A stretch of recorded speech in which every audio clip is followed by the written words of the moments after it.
Sud Radio. La planète demain, Christophe Debiens. Bienvenue dans La planète demain. Dans la deuxième partie de notre émission, nous recevrons Éric de Ritmaten, journaliste éco sur CNews, mais également auteur d'un livre sur les innovations qui vont changer notre vie. Bonjour Éric. Bonjour. Et on se parle donc dans la deuxième partie de l'émission. Mais pour l'heure, le gaz vert, est-ce que ça vous parle? On l'appelle aussi biogaz ou biométhane et on l'observe dans la nature sans le savoir. Mais là où cela devient intéressant, c'est que le gaz vert, on peut aussi le produire et l'exploiter. Pour en parler, j'ai le plaisir de recevoir Frédéric Martin, directeur général adjoint de GRDF Gaz Vert. Je crois que je rajoute le gaz vert, c'est ça? Bonjour Frédéric.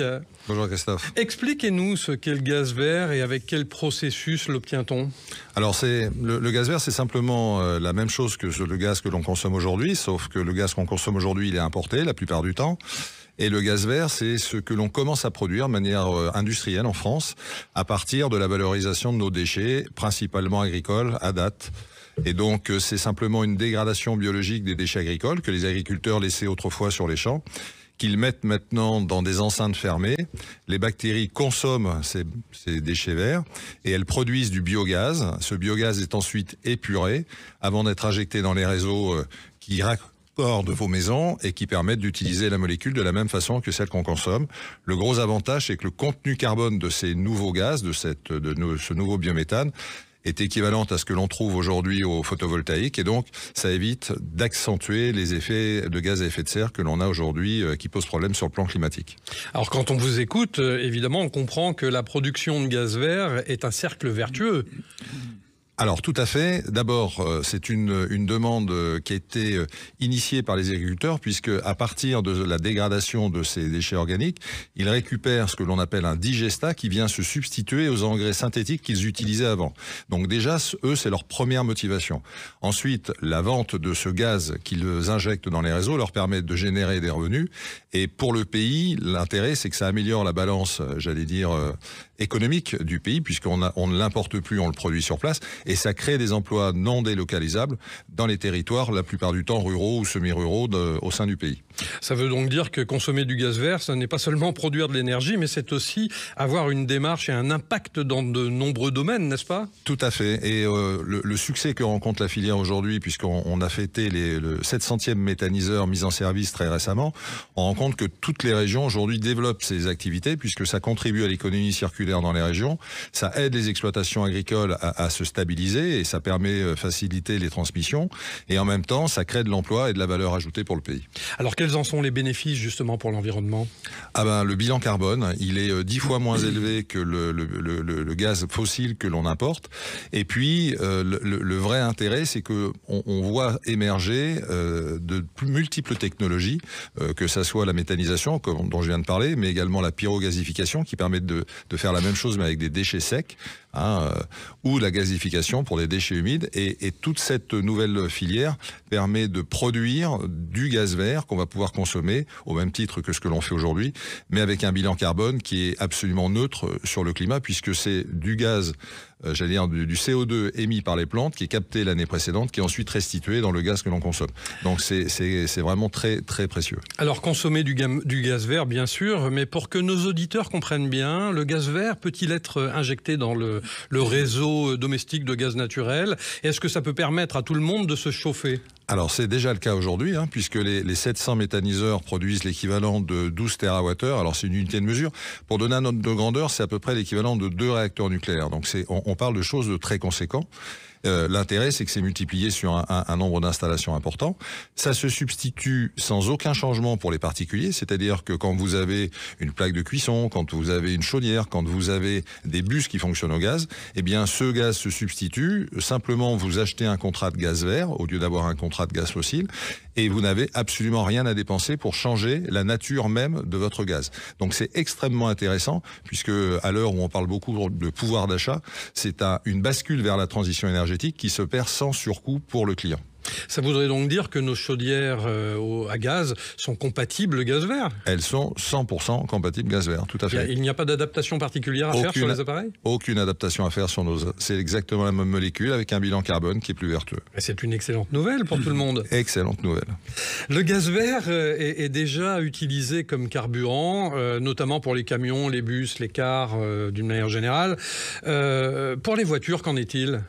Alors c'est pas trop le marché aujourd'hui du gaz vert, c'est plutôt sur la mobilité lourde. Aujourd'hui, on se rend compte que dans la mobilité, c'est plutôt les flottes lourdes qu'on a du mal à convertir.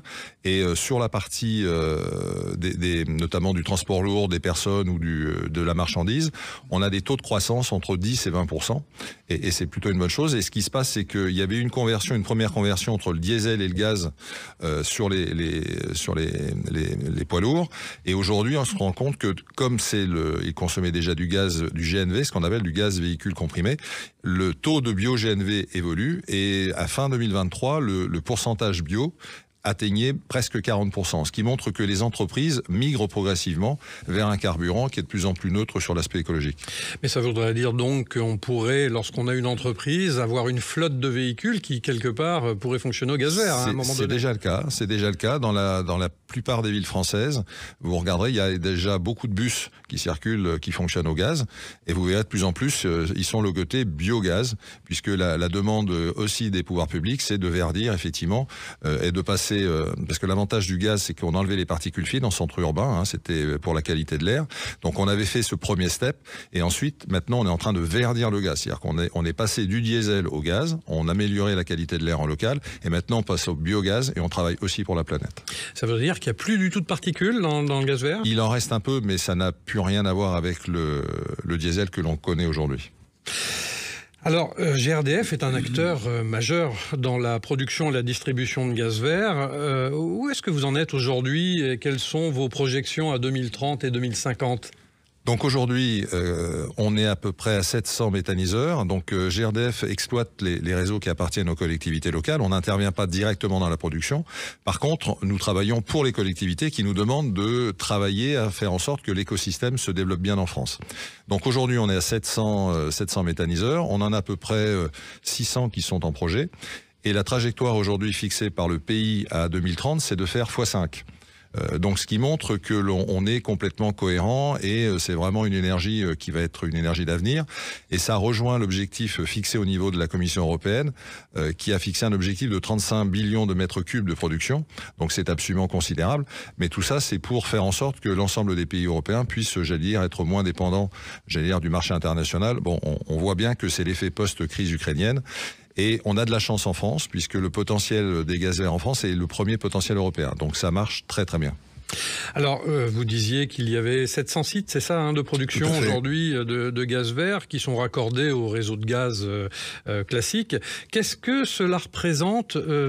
J'ai entendu tout à l'heure un petit mot sur le nucléaire, mais j'ai pas retenu, mais ça me semblait intéressant d'en reparler parce que vis-à-vis de nos auditeurs, ce chiffre que vous aviez annoncé m'a paru énorme, comparé à l'énergie nucléaire donc. C'est l'équivalent de 2 réacteurs. Deux réacteurs.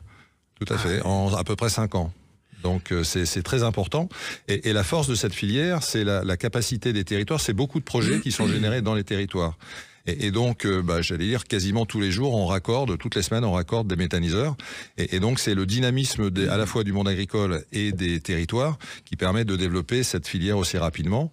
Il y a une quinzaine de jours, on était en train d'inaugurer avec le président Larcher un méthaniseur qui était sur une station d'épuration, parce qu'on peut faire aussi du gaz vert à partir d'une station d'épuration, parce que c'est des déchets organiques, particuliers, mais c'est des déchets organiques.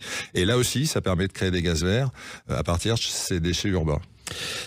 Et la France a-t-elle le potentiel de couvrir un jour 100% de sa demande de gaz grâce au gaz vert? Alors dans les trajectoires aujourd'hui et de ce qui remonte des territoires, de ce qui est déclaré en termes de potentiel, on n'a pas de problème pour répondre à la demande finale qui est attendue en 2050. Par contre, il va falloir aller chercher la multiplicité à la fois des intrants par des technologies différentes. C'est-à-dire qu'en gros, il y aura un tiers qui viendra du secteur agricole, et à peu près autant qui viendra des déchets urbains. Depuis le début de l'année, par exemple, on commence à retraiter les biodéchets dans les villes qu'on collecte. les résidus de cantine scolaire, les résidus de restauration. Ils sont traités, elles sont méthanisées et ensuite ça permet de générer du biogaz. Donc on n'a pas de problème sur ce sujet-là. Et ensuite on a d'autres sujets qui sont les déchets secs dont je parlais, par exemple le bois, celui qu'on jette à la déchetterie ou des connexes de scierie. Et ensuite les déchets liquides, plutôt industriels, qui permettent ensuite également de fabriquer du gaz vert. Et tous ces déchets de différentes sources, finalement, vous les traitez sur ces 700 sites de production? Alors, les 700 sites, c'est plutôt des sites aujourd'hui qui sont agricoles ou qui sont des sites urbains de stations d'épuration. Les 600 qui sont en cours sont plutôt aussi des sites agricoles. Et la prochaine décennie, 2030-2040, ce sera plutôt des sites avec des déchets urbains de type bois ou de type classique déchets industriels. Merci beaucoup Frédéric Martin, directeur général adjoint de GRDF Gaz Vert. Nous nous retrouvons dans quelques instants sur Sud Radio avec Thibaut, notre French Trotter, pour qui les régions de France n'ont plus de secret. À tout de suite. Sud Radio. La planète demain, Christophe Debiens. Il est maintenant temps de retrouver Thibaut, le French Trotter. Thibaut, vous nous proposez la suite de votre reportage chez Rev Mobilities, cette entreprise pionnière du rétrofit qui, on le rappelle, consiste à remplacer le moteur thermique polluant d'un véhicule par un système électrique vertueux à batterie ou à hydrogène. Et oui Christophe, la semaine dernière, Arnaud Pigoudinès nous avait expliqué comment il a importé le rétrofit des États-Unis. Aujourd'hui, on visite ensemble ce magnifique garage du 15e arrondissement à Paris, siège de l'entreprise. Alors là-bas, j'ai vu des Porsche, des Fiat 500, des Land Rover Defender. Ce sont les modèles les plus demandés sur lesquels se concentre l'entreprise. Avec Arnaud, on va maintenant découvrir comment, concrètement, on les transforme en véhicules électriques. Alors ici, vous êtes donc au siège de Rev Mobilities, dans le 15e arrondissement, qui est un ancien garage Saab qu'on a racheté et qu'on a gardé en moitié vieux garage et en moitié laboratoire, là où vous pouvez voir un magnifique véhicule qui est en train de se faire transformer, où c'est un showroom, mais c'est aussi un endroit où nos ingénieurs se réunissent et toute l'équipe se réunit pour travailler. Et après, on a d'autres facilities, donc d'autres ateliers dans l'ouest parisien et aussi au Mans, dans lesquels on travaille vraiment le dur des véhicules qui passent les homologations et c'est magique de pouvoir voir là j'ai un Toyota Hilux qui est un pick-up qui a été vendu à 5 millions d'exemplaires dans le monde qu'on est en train d'électrifier pour le vendre un peu partout dans le monde aussi.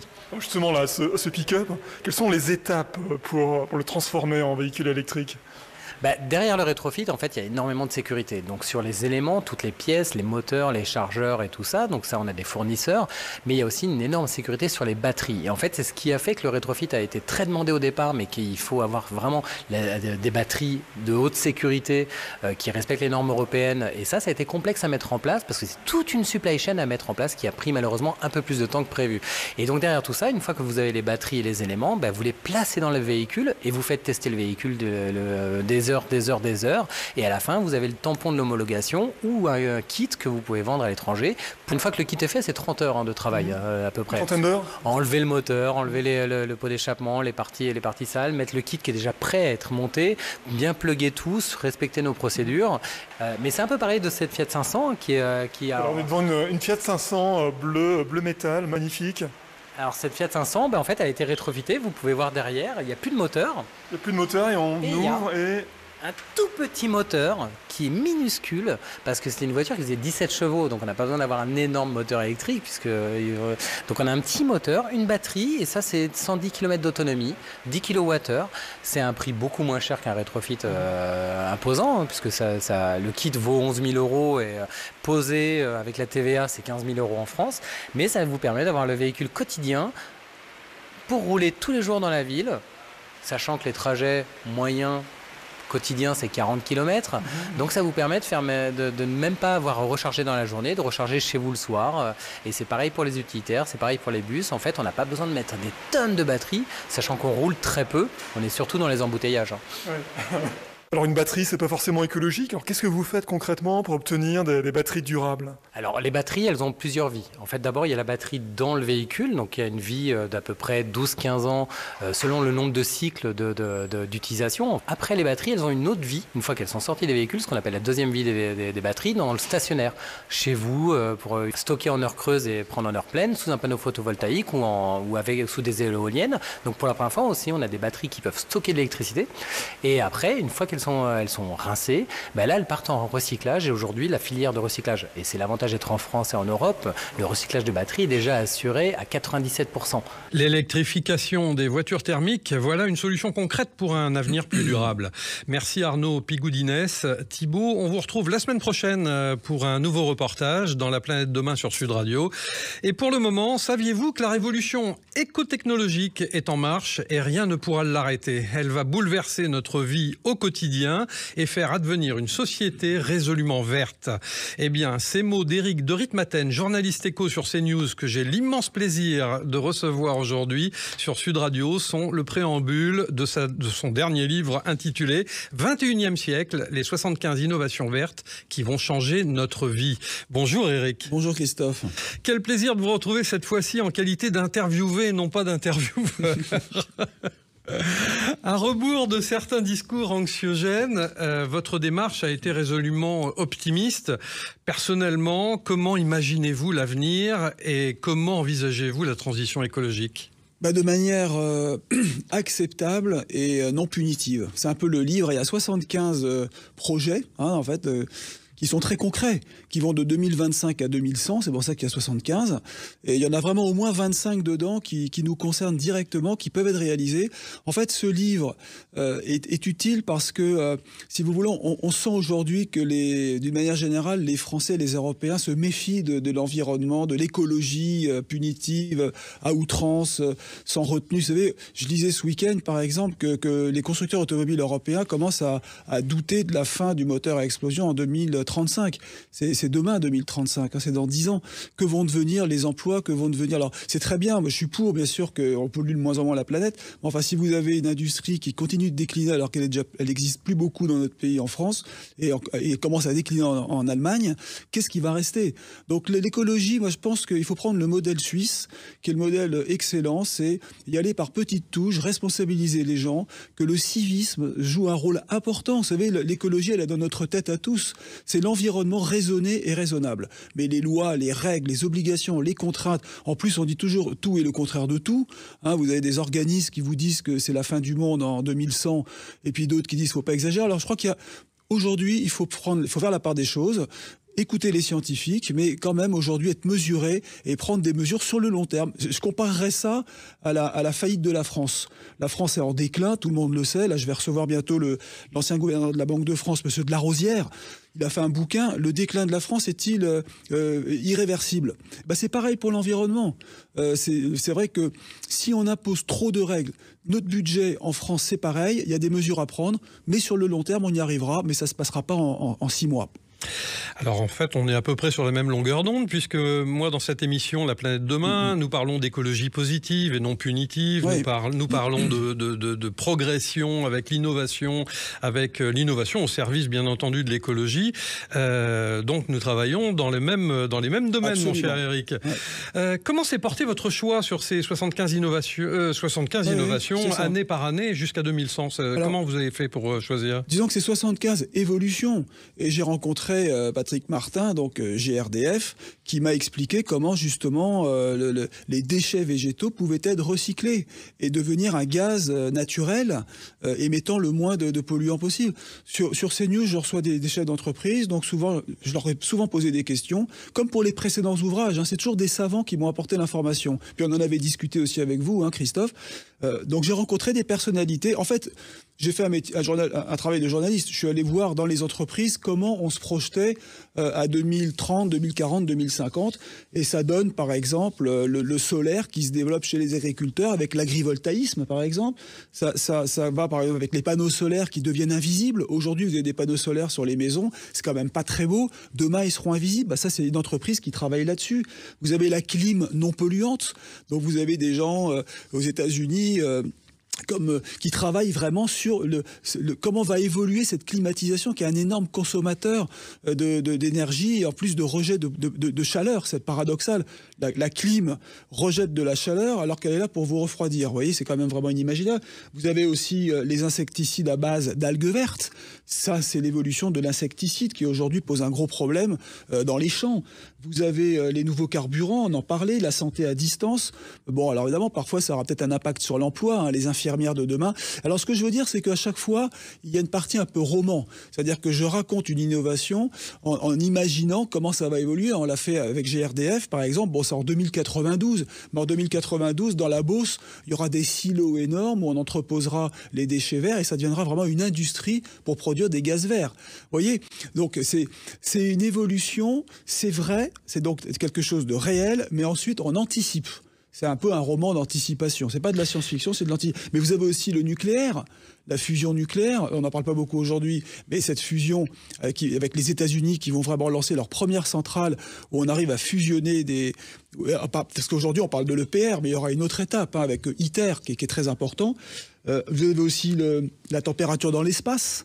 Comment est-ce qu'on va un jour réussir à réduire cette température qui augmente ? Alors voilà, je ne veux pas dévoiler le bouquin, mais il y a 75 petites histoires comme Pierre Bellemare les aurait racontées à l'époque. Alors moi, je l'ai lu, le livre, et c'est vrai qu'il est passionnant. C'est vrai qu'on se penche sur tous les sujets que vous avez traités, notamment sur les 75 innovations. Et on peut dire, effectivement, l'innovation peut réellement se mettre au service de l'écologie. On le sent bien dans votre bouquin. C'est vrai que c'est essentiel. C'est plutôt un pas en avant plutôt qu'un pas en arrière, comme on pourrait faire de temps en temps avec l'écologie dont vous parliez tout à l'heure, écologie négative ou du moins punitive. En tout cas, la préface de votre magnifique livre, que je n'oublie pas non plus, a été faite par un certain Bertrand Piccard, que tout le monde connaît aujourd'hui, Bertrand Piccard. Qu'est-ce qu'il en pense, lui, de ces innovations au service de l'écologie ? Alors, il pense qu'il faut améliorer l'existant. Bon, alors, moi, je suis pas toujours d'accord non plus avec ce qu'il dit. Voilà, c'est ça. Il faut améliorer l'existant. Il faut pas tout bouleverser, tout bousculer. On le voit avec la voiture électrique. Alors, le rétrofit, c'est une très bonne idée. Ça peut être d'ailleurs intéressant pour des gens qui veulent garder leur vieille voiture et puis qui font pas beaucoup de kilomètres.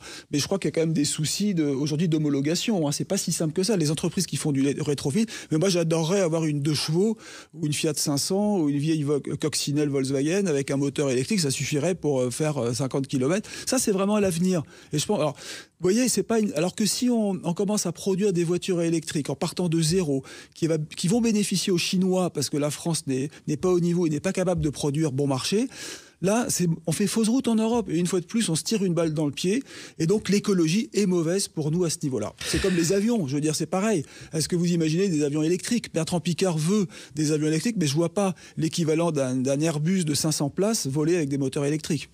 Merci beaucoup, cher Éric de Ritmaten, d'avoir accepté mon invitation. On vous retrouve quasiment tous les jours sur CNews. Absolument. Quant à moi, je vous donne rendez-vous dimanche prochain à 12h30 sur Sud Radio pour un nouveau numéro de La Planète Demain. À très vite.